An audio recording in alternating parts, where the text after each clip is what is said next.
We got low. Legend win. The mistake that killed the Golden State Warriors dynasty. As you know, the Warriors lost to the Lakers in double overtime. Back in 2015, the Golden State Warriors erupted on the NBA scene with a revolutionary style of basketball that changed the game as we know it forever. The transcendent style of play led by Draymond Green, Klay Thompson, and Steph Curry was not only a game changer, but was so dominant that it led to a level of success that, quite frankly, I don't believe I will ever see again in my lifetime. 6 trips to the NBA Finals, 5 of which were consecutive, winning 4. Oh, they made 6 trips to the NBA Finals, 2015, 16, 17, 18, 19, or 22. Okay, 6. 5 of them being 4 championships, and within an 8-year span, 4 and 2. They lost in 2016 and 2019. Not only did the Warriors have a win percentage that was north of 76% in the regular season, peaking in 2016 when they iconically won 73 games, but also in that same time frame, they only lost 1 series in the playoffs. Now fast forward to where we are today, and the Warriors are far removed from their heyday. As I record this video, Golden State has a record of 18 and 22. Because Iguodala retired, bro. The aliens are taking over Golden State. The Martians, you see the Martians already in Miami. They about to come over to Golden State. An offense that is slightly above average, with the defense hovering bottom 5 territory. And what makes all of that even more intriguing is that in many of these games, the Warriors are actually competitive. Heck, some of the games they actually have significant leads, and they still end up finding ways on how to lose. As the Warriors have accrued 4 losses because they blew 18-point leads. What's worse is that the Warriors' biggest struggles are things that they can control, such as turning over the ball 15 times a game, or fouling at a rate that sends their opponent to the free throw line 20 I forgot they had Chris Paul. But what is possibly the biggest concern for Golden State, 4-3. Klay Thompson has been the definition. You don't know why I'm laughing at that, bro. Draymond, when available, is actually having a resurgence offensively while still being one of the best defensive players in the NBA. But when available is the key phrase in that statement, because unfortunately, due to Dre not being able to keep his hands to himself, he's only been available for 16 games so far this season. And then we have Steph, who for the most part still looks really, really good. But of course, Curry is human. So at the age of 35 with an increased workload, we can already start to see how the burden can be too much for him. Sprinkle in frustrations from Kuminga and Moody with their inconsistent minutes and role on a game-to-game basis, injuries from Chris Paul and Gary Payton. No, look, listen, that's why Looney's a professional. He's a pro's pro. He doesn't complain about nothing, bro. This man go up and down every game. He don't complain. He just comes in and does his job. Injuries from Chris Paul and Gary Payton, and a mysterious decline from Andrew Wiggins. These are all signs that will lead anyone to believe that this team really isn't that good, but also, and what's possibly even more frightening, is that these are the preliminary stages of one of the most dominant dynasties coming to a close. You can easily see not only how underwhelming this year will be for the Golden State Warriors, but more importantly, instead of an organization adding a few more years to the run, instead what the Warriors have provided us is a front row seat to a dying dynasty. So how exactly did we get here? Well, first, let's just look at the roster and acknowledge that this is easily one of the least talented teams the Warriors have rolled out in years, which is crazy to believe because in the beginning of the dynasty, the Warriors had one of the most complete rosters in the NBA. Now, to be fair to the Warriors in the front office, there's been a lot of things that have been completely out of their control, such as injuries, retirement, and players just miraculously looking significantly worse from one year to the next, such as Klay Thompson and Andrew Wiggins. So far this season, the 2 wing players have been completely up there looking like me in 7th grade, having the worst season of his career since his rookie campaign, as he averages only 17 points, with shooting splits across the board that are near career lows. In particular, shooting only 38.6% with the long ball, which is really close to the lowest mark of the iconic. Oh, this is worse? That's actually good. 38.5% is actually good. It's actually decent. Bro, that's his worst? Dang. Shooter's career. Now compare this to what we just witnessed from Klay Thompson last season. Yeah, Klay Thompson's not trash, bro. He just probably not what he was when he, like a few years ago, but he's still a good player. He can have an impact. Difference in production. He's not an all-star anymore or all-NBA, but you know, still a solid player. The board. Now, to be fair to Klay, we can easily point to the injury that he sustained a few years back as career-altering, and this unfortunately just has to be the new version of Klay that we have to accept moving forward throughout his career. But when it comes to Andrew Wiggins, honestly, I don't know where the turning point is. That man was an all-star starter averaging 18 a game.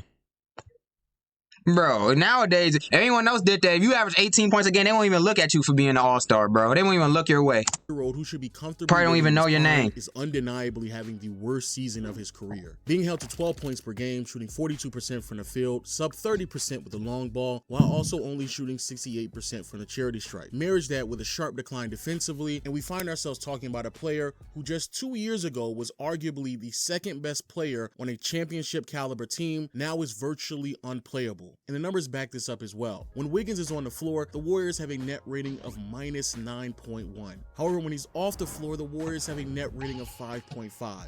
And for those who are confused about on-off numbers and net ratings, this essentially means when Wiggins is on the floor, the Warriors are losing by 9 points, but when he's off the floor, they're winning those minutes by 5 to 6 points, which is pretty staggering to say the least. So having Klay and Wiggins play at this level was certainly not expected. But even with that being the reality, easily the biggest contributing factor to the sharp regression of talent on this team has to be Draymond Green. Now on a micro level, so far this season, Draymond having these mental lapses of him being an MMA fighter and striking people across the face has led him to be suspended. And within those games that he missed after hitting Yusuf Nurkic, the Warriors were abysmal defensively, as the Golden State Warriors defensive rating nearly ballooned to 124, making them only second to the Detroit Pistons for the worst defense in the NBA within that 16-game stretch. Now let's pause for a second and really digest what I just told you. When Draymond Green was not available to play, the Golden State Warriors defense was so bad that it was comparable to a team that was on a historic losing streak. Let that settle in. Not only does that show you how valuable Draymond is, but also it does give you another perspective on how bad the talent is on this roster, because the Warriors have never been that dependent on Draymond's excellence on the defensive side of the floor. But on a macro level, the Golden State Warriors... Yeah, they play him at center every game, but usually they have a center right next to him. Losing. Cause I think they bring Looney off the bench. Kevin Durant, and they got dudes off the bench that play defense too. Is something that they have just not been able to recover from. And as we all know, Draymond Green played a heavy hand in those two no longer being a Warrior. As KD has been on the record stating that the tension between him and Green played a role in him deciding to go to Brooklyn. And of course, we all saw the punch heard around the NBA world. Don't show it. Teammate in Jordan Poole. The result of those two not being on the team, as well as the Warriors not being able to find adequate offensive replacements, essentially meant that Steph Curry had to pick up a larger offensive load, and that load became even bigger with the regression of Klay and Wiggins this season. And for the most part, I have to give props to the 35-year-old future Hall of Famer in Curry, because so far this season, I think he's been handling all of that pretty well. But in the past 10 games, we have seen a little bit of shakiness from Curry, as he's only been averaging 22.5 points, 6 assists, 3 rebounds, and shooting sub 40% from the field, below 33% from behind the arc, and it is very clear that his impact on the game just isn't the same. Then from a team dang, Curry shooting Russell Westbrook numbers. Dang. And it is very clear that his impact on the game just isn't the same. Usually Russ shoots around this rate. Low 33% from behind the arc, and it is very clear that his impact on the game he's shooting Giannis and Russ numbers. Then from a team perspective, with Curry being the only true shot creator for the Warriors, at times their offense can be very mundane, routine, and heavily jump shot dependent, which has resulted in only 17% of the Warriors shots this year being within 0 to 3 feet of the basket, which is dead last in the NBA, and it's something that Jordan Poole undeniably would have been able to aid them with his athleticism and ball handling ability. Now, for those who don't believe that this is a real regression from Curry rather than just a shooting slump, I don't mind subscribing to that ideology. However, it still does not address the much bigger picture, and that is a 35-year-old should not have this amount of offensive responsibility. And hey, they gave it to LeBron. They asked LeBron last year when he was 38, 37 to carry the team when AD was out. Front office in Golden State knew this as well, which is why they were attempting to position themselves for the inevitable. But unfortunately, this is now their new reality due to Draymond burning so many different bridges. Want to know the secret? No, he's talking about Honeybook. I know you use that. Honeybook makes proposals, contracts, and do the same thing at his age, at his old age, every year. Now, of course, when a roster is lacking some talent, the immediate answer would be trades. But unfortunately for the Golden State Warriors, it's much more complicated than that because they are in financial hell. As we just established, this is a roster that really isn't that talented, and yet the Warriors have spent north of $208 million for this roster, giving them the highest payroll in the NBA. And the contract situation for some of these players makes things even more convoluted. Andrew Wiggins, who is playing the worst basketball of his career, is in year 1 of his 4-year, $109 million contract extension. That's right, they signed him and Poole. But they traded Poole. $25 to $30 million for the next 3 to 4 years if he's playing this poorly. Chris Paul, who's roughly making $30 million this year, would be a really good option, especially because in the following season, his contract is not fully guaranteed, which means that a potential suitor would more than likely view him as cap relief in the upcoming year. But unfortunately, A, he's hurt. B, he's not playing good enough for a team to receive him just because he's cap relief, meaning that the Warriors will more than likely have to pair him with more more assets to make the trade a bit more appealing for the potential suitor. And seeing more importantly, because he's making so much money, whoever the player the Warriors receive in return, Golden State would have to be comfortable paying them the amount of money that they are owed in the next upcoming years. And then we have the elephant in the room, and that is Klay Thompson and his contract situation. As Thompson is on an expiring contract making $43 million this year, and he still has not signed a contract extension, which now puts the organization in a very tough decision. If they decide to move on from Klay, they would effectively be making the first step to dismantling the dynasty. But if they decide to keep him and give him a contract extension in the offseason, that basically financially handcuffs the Golden State Warriors to the roster as is. So if the Warriors ignore the elephant in the room, which is Klay Thompson's contract extension, and they also don't want to trade for a big name with a big contract because of the financial implications that come behind that, then they're really only left with one other option, which is pair Chris Paul with some of the younger players in Jonathan Kuminga and or Moses Moody and go after complementary role players who are on manageable contracts. However, they've been saying it for the past years. Trade those young players for role players that can make an impact. The Golden State Warriors decide to trade their young players for role players. We going all in and Steph Curry. Then it would until the wheels fall off, literally.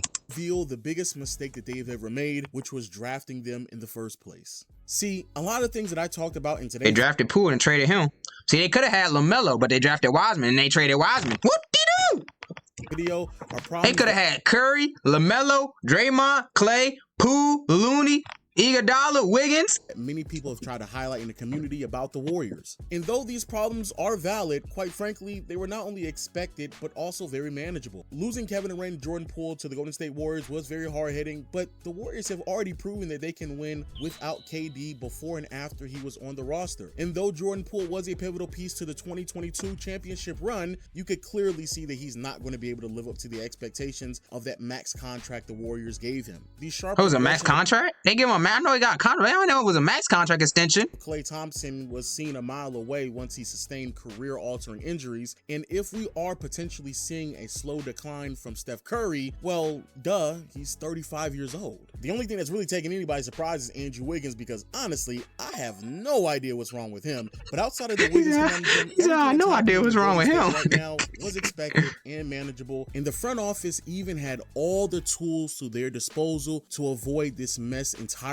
and they made the wrong decision. After the finals loss in 2019, the Golden State Warriors saw a lot of change to their roster. Kevin Durant left, Klay Thompson missed 2 seasons due to injuries, even Steph Curry practically missed an entire year himself as well. And when the Warriors were missing that much talent, they did a lot of losing, but also did a lot of asset managing at the same time. And within a short window, you could have drafted LaMelo. The Warriors accumulated 4 first-rounders, 3 of which were lottery selections, and 1 of them was a second overall pick. And with that much draft capital, the front office had a decision to make. Do we A, trade these draft picks for solidified veteran talent that can maximize every single year that we have left of our core 3? Or B, do we attempt to extend our window of success by drafting young players, allowing them to mature and grow under the tutelage of Curry, Klay, and Dre? And when it's time for those 3 to step away, Golden State can gracefully move into a new era of Warriors basketball. And unfortunately, the Warriors chose the latter, and the young players really have not been able to live up to expectations whatsoever. Now, please do not misunderstand not living up to expectations meaning that a player is bad, because that is not true at all. The 3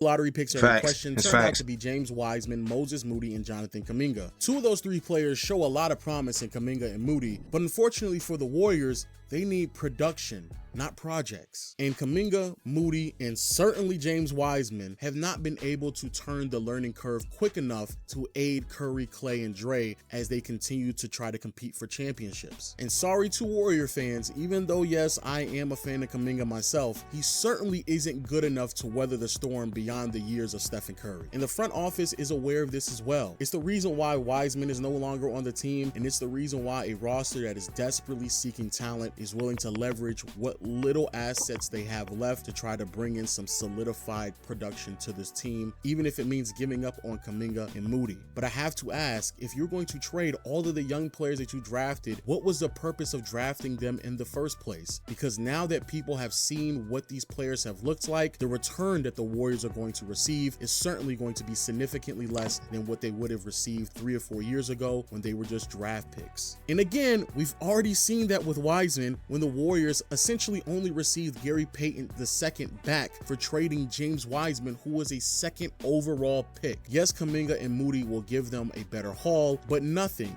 and I do believe absolutely nothing, that will even come close to what the Warriors could have received 3 or 4 years ago, and certainly not enough So you're saying these young players' value went down? Dang! The dynasty from collapsing on itself. But hey, those are just my thoughts. Please let me know what you think about the video in the comment section below. I definitely want to hear your thoughts on the Golden State Warriors and where they went wrong over the years to lead up to this situation now. Also, if you want to hear more content from me, I have a second channel where I react to NBA. That's tough. Should have drafted LaMelo. Should have drafted LaMelo. Where I react to NBA news, and I also stream almost daily on another platform called Playback.tv where I'm watching NBA games live. They have Chris Paul now. They could have had LaMelo. Shout out to Low. This will be in the description.